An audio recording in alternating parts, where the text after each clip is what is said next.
and welcome to this week's lesson where we are going to look at the branches of government. It's important for paralegal students to understand and know about the branches of government because that's where we get most of our laws, and knowing how and where our laws come from will help a paralegal do their job more effectively. The first branch we're going to look at is the executive branch. The executive branch carries out and enforces our laws and includes the Office of the President, executive departments, and other independent agencies. The second branch we're going to look at is the judicial branch. The judicial branch includes our federal court system. And the last is the legislative branch. The legislative branch consists of Congress. There's the Senate and the House of Representatives. So we'll look into those a little more closely in future videos. Let's take a look at our executive branch. The executive branch, as I mentioned previously, carries out and enforces our laws. It includes the Office of the President and the Vice President. They're housed here at the White House. You can see this photo here. The Cabinet, independent agencies, executive departments, various boards, commissions, and other committees. There are 15 executive departments within the executive branch. They include the Department of Agriculture, Department of Commerce, Department of Defense, Education, Energy, Health and Human Services, Homeland Security, Housing and Urban Development, Justice, Labor, State, Interior, Treasury, Transportation, and Veterans Affairs.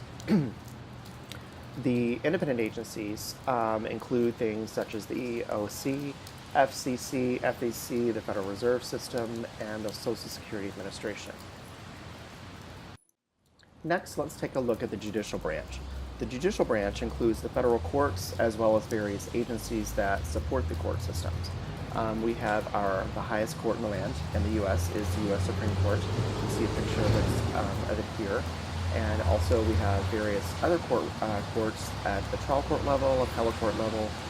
This is a picture of one type of courtroom that you might see.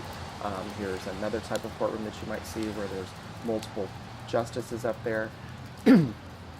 So I wanted to look at our structure of the courts. Generally, we have 3 different levels. We have the U.S. District Courts, which is where the trials happen. We have 94 districts throughout the U.S. We also have, the next level is the Appellate Court, and what we refer to those as the U.S. Circuit Courts, and there's 13 of those. And then finally, the highest court is the U.S. Supreme Court, which I mentioned previously.